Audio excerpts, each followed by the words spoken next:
Hey, this is Andy. And Randy. And we're here on AT Corner. Being an athletic trainer comes with ups and downs, and we're here to showcase it all. Join us as we share our world in sports medicine. Welcome back to another episode of AT Corner. For this education episode, we're going to be bringing back a familiar face. Yes, we are bringing back Dr. Koutures, and he is actually officially the first person who we've had on our podcast more than once. Yes, and he was also the first physician we brought on, I believe. Lots of first here for season 4. That is not a first. That is no. Now, if we had the audio button to do it, that would be a first. So who is Dr. Koutures? Dr. Koutures earned a Bachelor's of Science in Kinesiology at UCLA, his medical degree from the University of Wisconsin School of Medicine, and his sports medicine fellowship with UC San Diego. He is currently the team physician for the U.S. men's and women's national volleyball teams, Cal State Fullerton Intercollegiate Athletics, Go Titans, where I was also lucky enough to have worked with him as our team physician when I was a grad assistant there as well. He also serves as the team physician for Chapman University Dance Department. Where I had, go Panthers, by the way, and where I also had the pleasure of working with him. And also Orange Lutheran Athletics. Also, fun fact, he was the team physician for USA Volleyball and table tennis during the 2008 Beijing Summer Olympics. So all in all, he is a super awesome physician. He is primary care and he does sports medicine, which is just a really cool back and forth. Mm-hmm. So we decided to have him back on to talk about some of these cardiac conditions that we see on a physical, some of these things that it would, what are the things that you really need to send to a cardiologist? And we thought he would be the perfect person to talk to since he has that dual background. Yes, and also perfect timing, considering the time of year we're in. Right. It's that medical history PPE time. Everyone's favorites. So without further ado, let's hear from Dr. Koutures. Randy, you want to get us started? Yep, let's do this. So with this time of year, anytime we're talking about preventing cardiac stuff, it always starts at that PPE, that pre-participation examination. What components of the PPE are most important to identify an athlete who might be at risk for a cardiac pathology?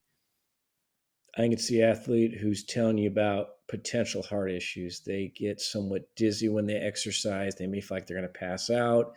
Chest pain, especially on that left side. Inability to finish workouts.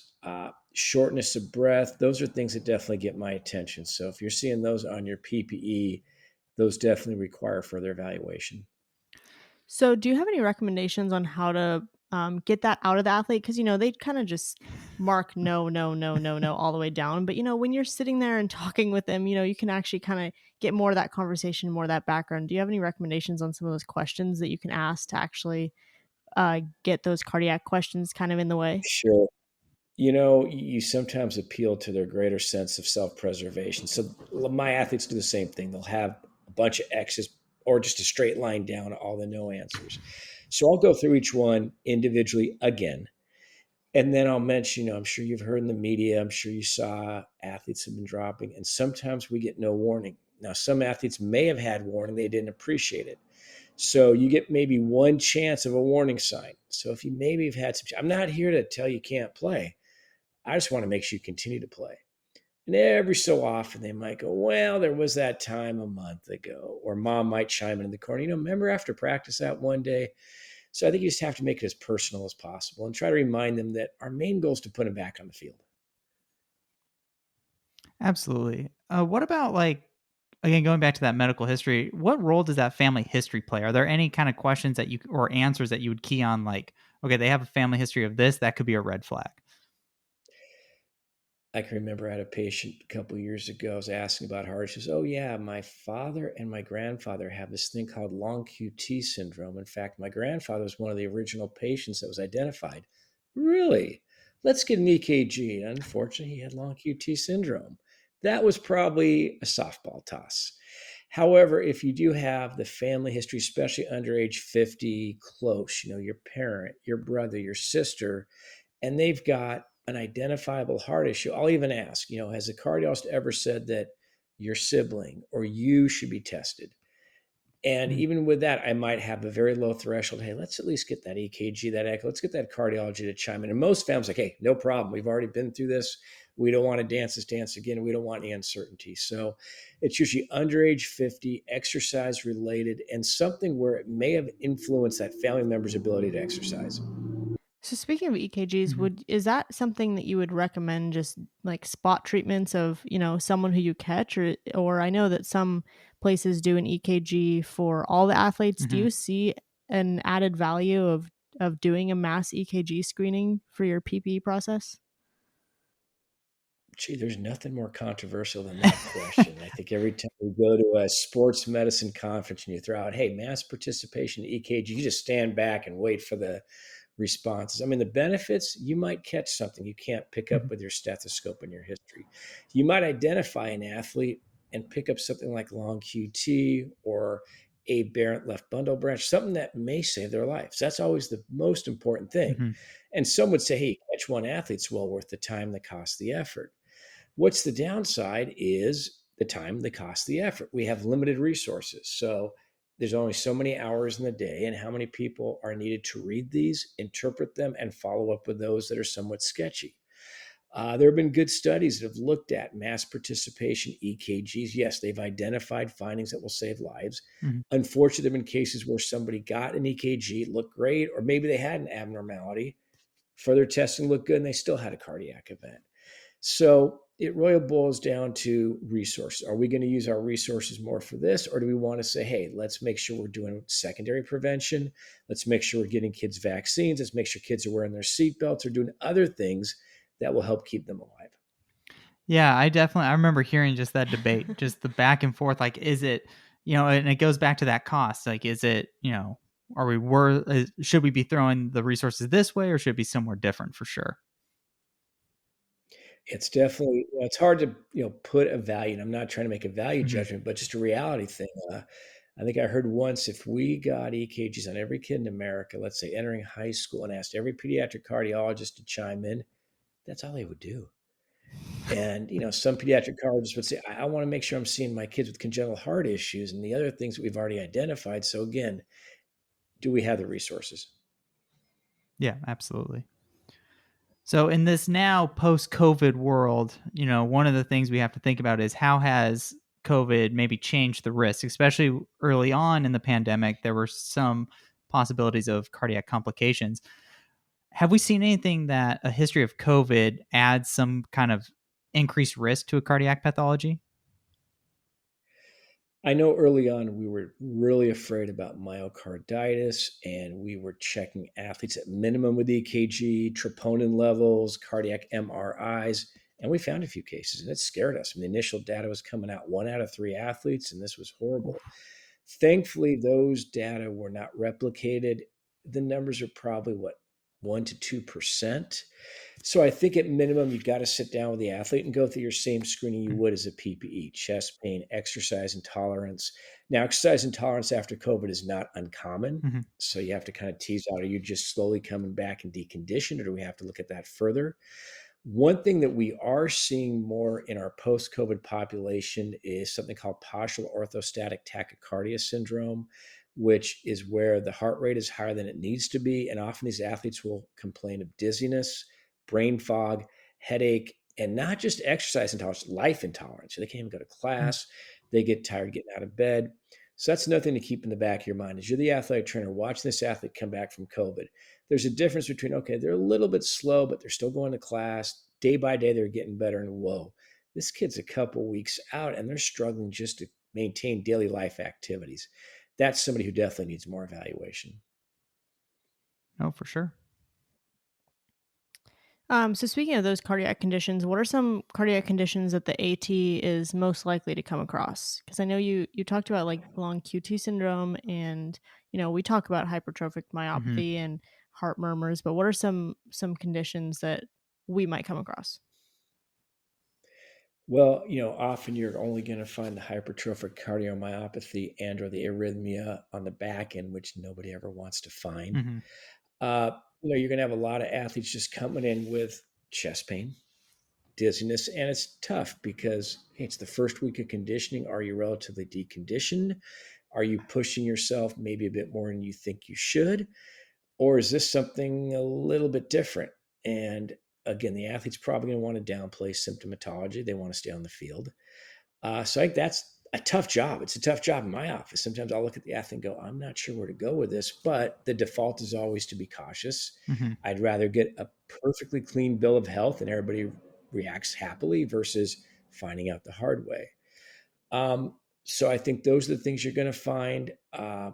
The athlete who I think really worries the AT and all of us is the athlete who's having exertional symptoms, the athlete who's in the midst of their exercise and they're having chest pain, dizziness, near faint. The athlete who, let's say, finishes a 10-mile run, kind of is milling around, I'm getting a little bit dizzy. That could be a different entity. That could be peripheral blood flow in the legs, not enough cardiac output to the heart, less of a concern. But I think the AT who's called to a practice venue because the athlete's having symptoms, that's a big time worry. Absolutely. And then as Sandra brought up is that heart murmur, right? Like a lot of people kind of like don't know they have one or they had one as a kid. So what level of concern is that heart murmur if it's detected in an athlete? It depends. It's kind of like real estate, location, location, location. If it's on the left side, middle of the sternum, and on a scale of 1 to 6, I mean, you're barely able to hear it, you're less worried.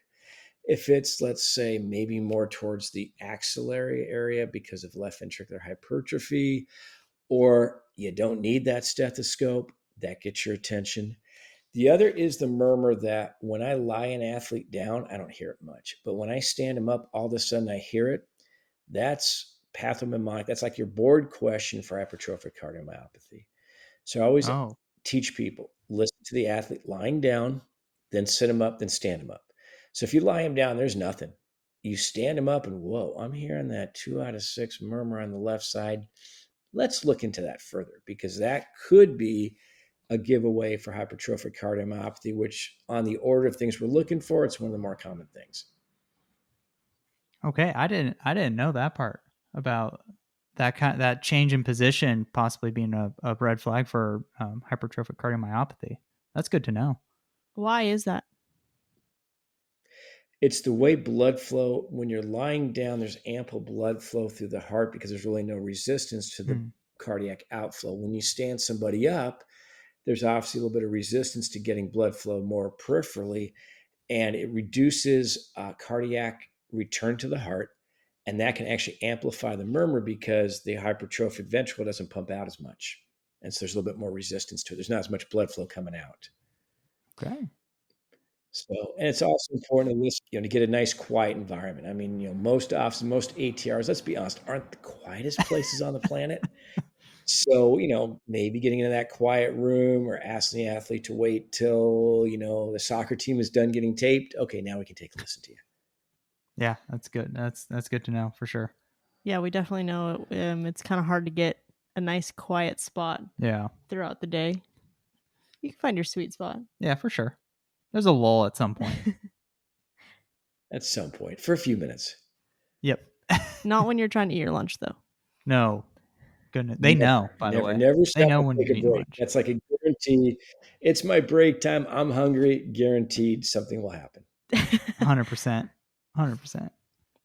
Kind of along the lines of like kind of picking out a murmur, one thing that's always looked at on the physical is that blood pressure. And anytime you start seeing a high blood pressure, you get a little worried. But what kind of role does that play in maybe highlighting a risk for a cardiac pathology? If it's sustained and true high blood pressure, then you're talking about increased either pressure the heart has to exert to get blood out or more pressure to get it back to the heart. So, you always look at, did you just have a monster drink before we took this blood pressure? Do we scare you in kind of that white coat type thing? Mm-hmm. So if it's borderline, we'll repeat it. We'll maybe have them do it at home where they're hopefully more relaxed. We'll hopefully help them avoid any stimulant type activity. If you're starting to push though, more than the standard deviation, you're starting to see like the 180 over 100. That's like, stop. We got to talk because that's a higher blood pressure that could represent either a left ventricular your heart's really trying to work hard or being forced to work hard, or are we talking about potential risk of target organ damage, the brain, the kidney, the liver?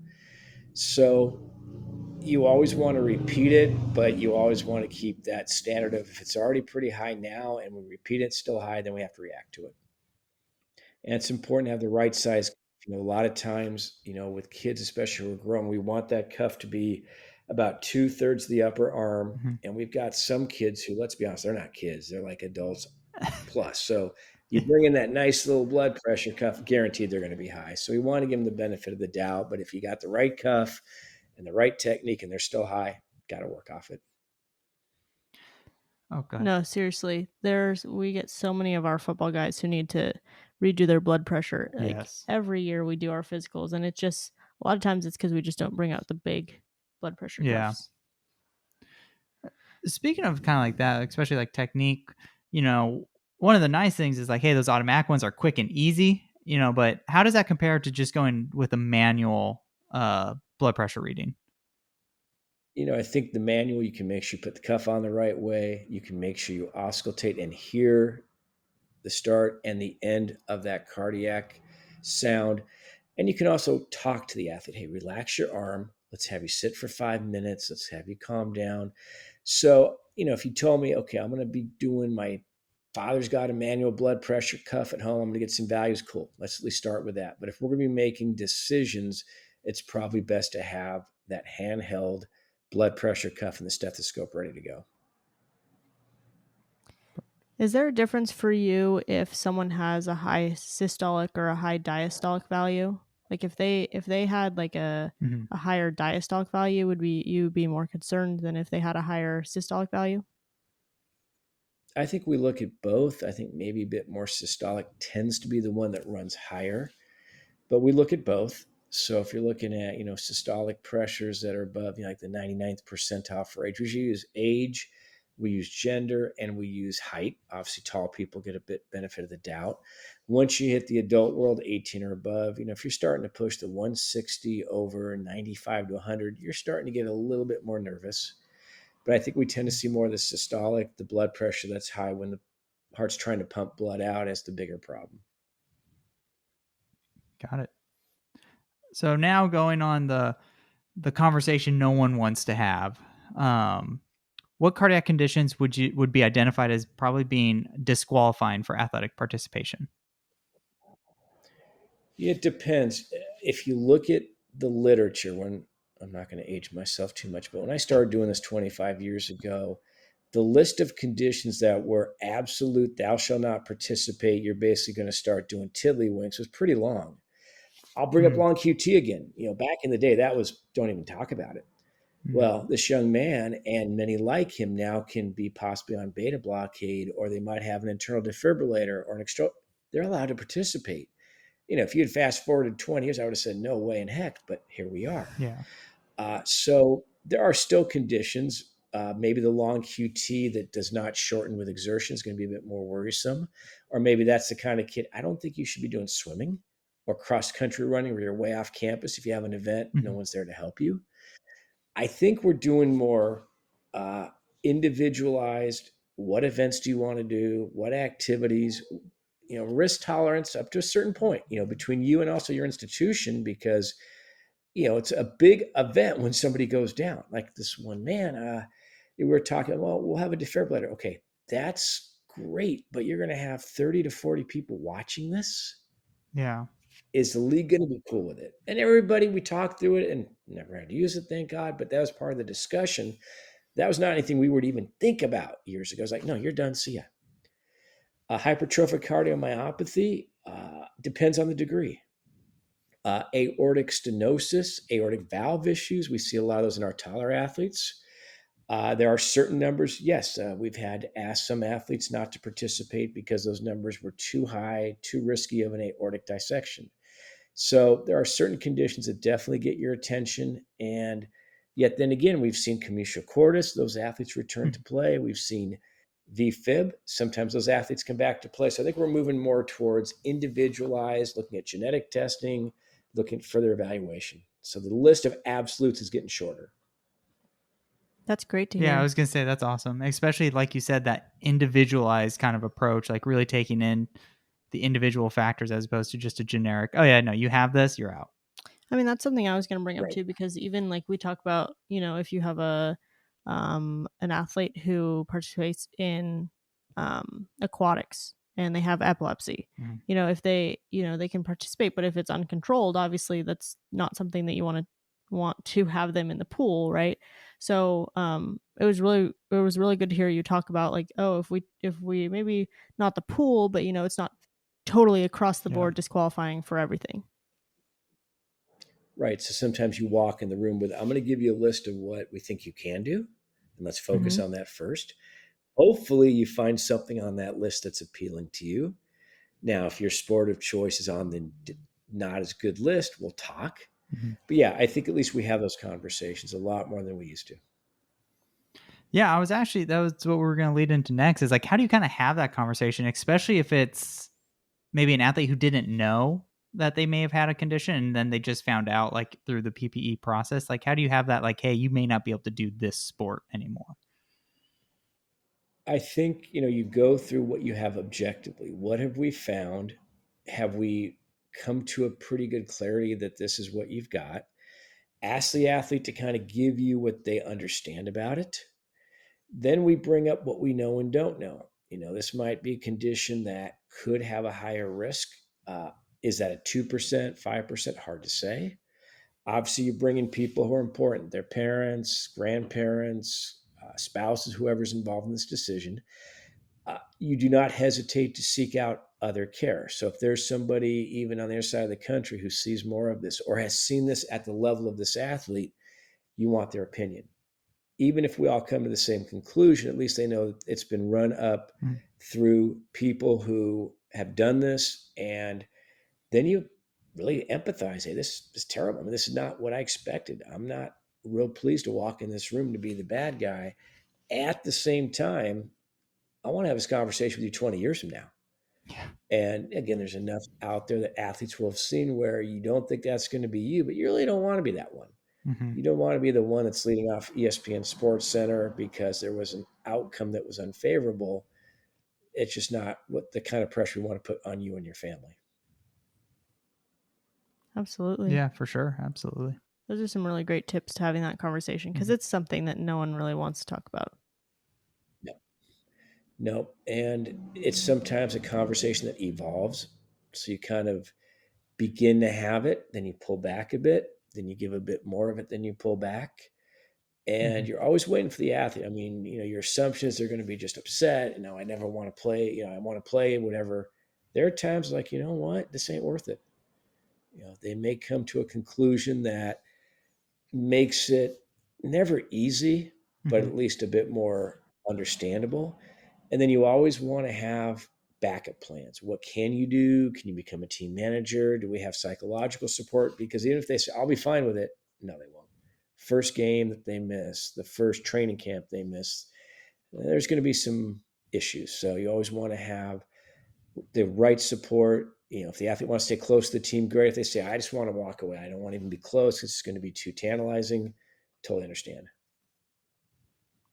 Yeah, absolutely. And also too, like, initially, especially if it's someone who hasn't like felt symptoms right away, or like as they, a young student athlete, it's really hard to make them think long term. But like you said, that once you start bringing up the self-preservation aspect, they do start to realize the severity of the situation. But yeah, it can definitely be tough, especially for a young adult. It's really hard to get in that frame of mind of, how's this affect me 20 years from now? Right. No, they're tough, and you work through it and you use your resources so you don't feel like you're the only one, and you make sure that they've got their support system in place. I also really like how you bring up to the athlete, you ask them, what do they know about the condition? Mm-hmm. Well, everybody's got access to the internet. And so some of them are going to look it up, and they may get like the worst case scenario, or they might say, oh, this site said it's not a big deal. Okay, let's at least make sure we're all consistent with how we feel about that. They may have come to you and said, I looked up that, Dr. Jones out in Massachusetts, she's like the world's authority. Okay, let's give her a shout. Yeah. So we just want to make sure that they feel like they're being listened to and they're helping get as much control in a process that probably feels pretty out of control. Oh, 100%. Yeah. And that's where that mental health component comes in too. And I can think of cases where we've had to disqualify, not just for cardiac, but for concussion or Mm-hmm. musculoskeletal. And you always want to be really, and as an AT, you might have, hopefully you still have continued connection with this athlete. Maybe they're still going to be part of the team. They're still going to be at the games. And I'll guarantee you there will have some downtimes. And if you can anticipate it, know, hey, maybe even have the athlete say, I got a signal, when I'm just not really doing well, the AT can either pull them aside or maybe even allow them to get back in the locker room, allow them to kind of have their moment. Yeah, perfect. Great. So now, kind of like on that flip side of talking about pathologies, and we've already hinted the individualized approach, but are there any certain pathologies that would disqualify him for maybe like more high intense, like sports or high contact, and maybe they could be okay to play in another sport? Is that also a possibility? Great question. Yes, we kind of look at sports, how dynamic they are in terms of, let's say, intensity of running or other level of aerobic exertion. There's the static component, like how much exertion, weight training type stuff. And there's a continuum. And yes, you can classify a sport that might be contact collision with a lot of conditioning element, may not be favorable, but a sport that's a little bit less so Mm-hmm. could be more favorable. There's conditions, for example, the commotio cordis, playing a contact sport may not be the best option in some cases, but then a non-contact sport might be more favorable. Sports that are land-based versus aquatic-based, like we already talked about. Sports that aren't as much extremes, and also location. Again, I'm across country and I'm going to be way off campus. That's probably not as easy as a track and field athlete. Hey, you're around this 400-meter oval. We can keep an eye on you. So a lot of different things we look at. Can you give a brief overview of some of the most common treatments that you've seen for cardiac? So, for example, like let's say I have an athlete with a heart murmur, like we talked about before. What can I tell that athlete the process would be like? Or like high blood pressure, for example.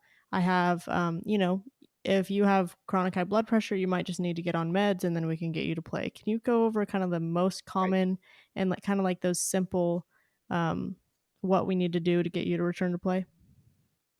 Sure. So let's say your blood pressure sustained, it's high. We're going to probably want to look and see if there's what we call heart damage or end organs. So we're probably going to do an echocardiogram, ultrasound of your heart to make sure that left ventricle, which pumps blood from the heart, the rest of the body's not enlarged. If it is, that's a bit of a different discussion.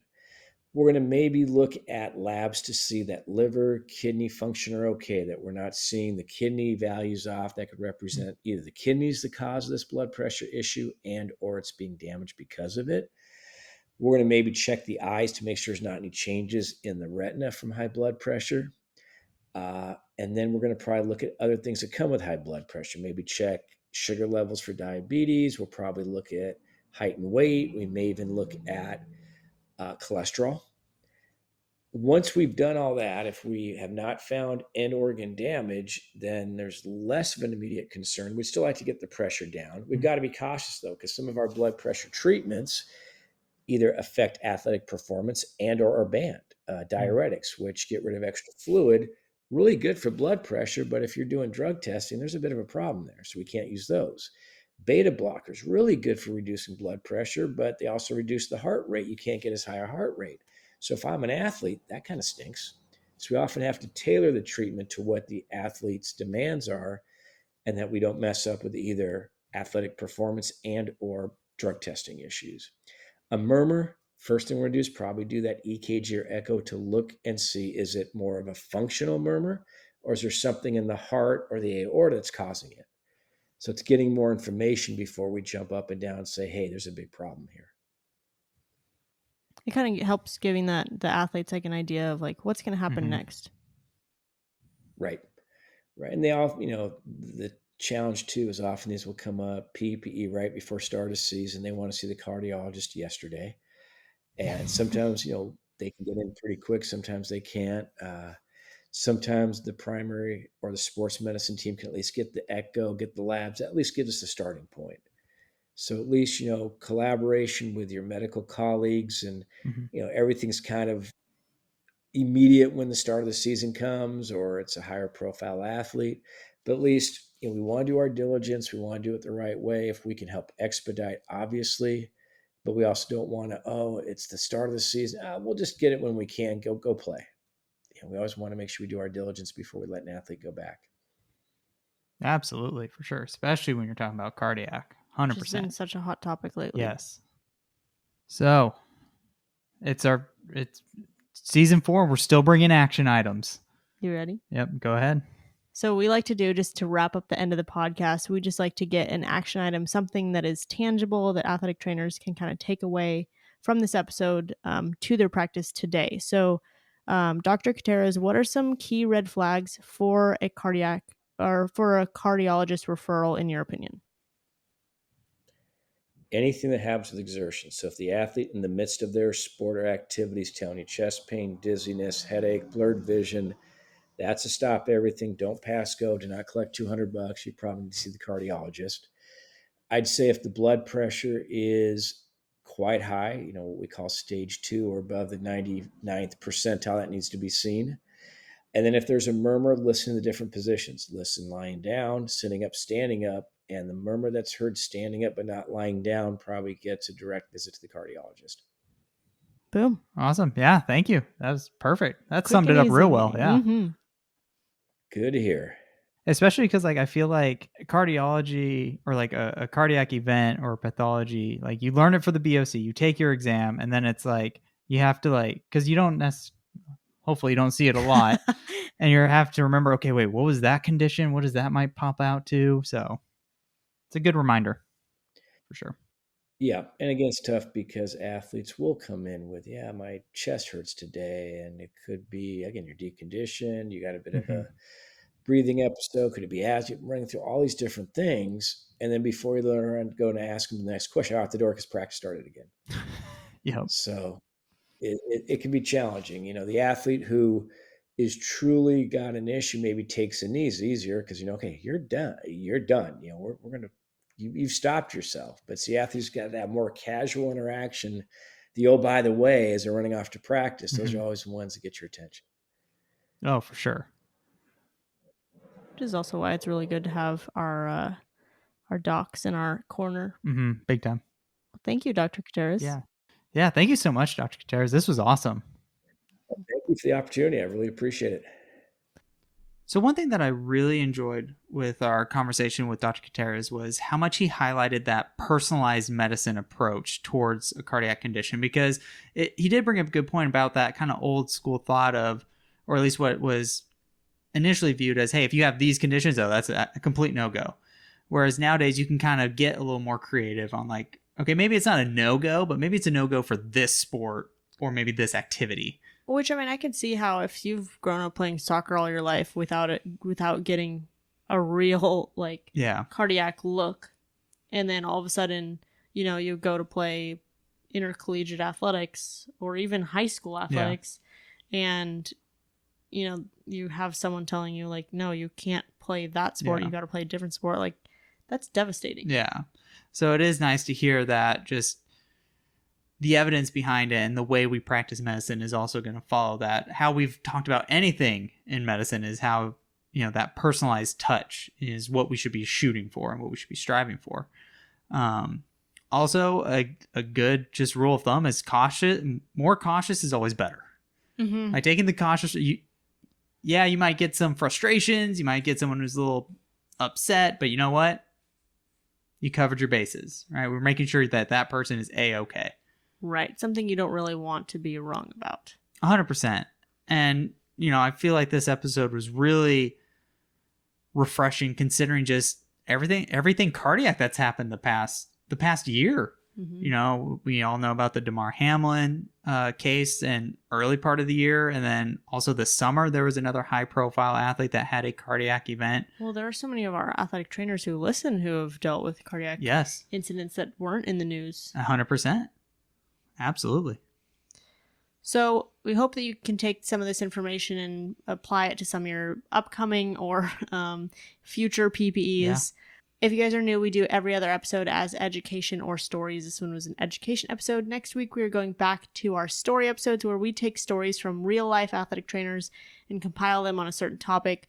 You can find those on our Instagram at AT Corner Podcast if you would like to submit your story, or you can email us at atcorners@gmail.com. There are upcoming story topics in our Facebook group as well, facebook.com/group/AT Corner Podcast. Where there's only one question to get in. Once you answer where you heard about our podcast, you will automatically be added. So without any further ado, I don't think I have anything else. Nope, that was perfect. Thank you for helping us showcase athletic training behind the tape. Bye.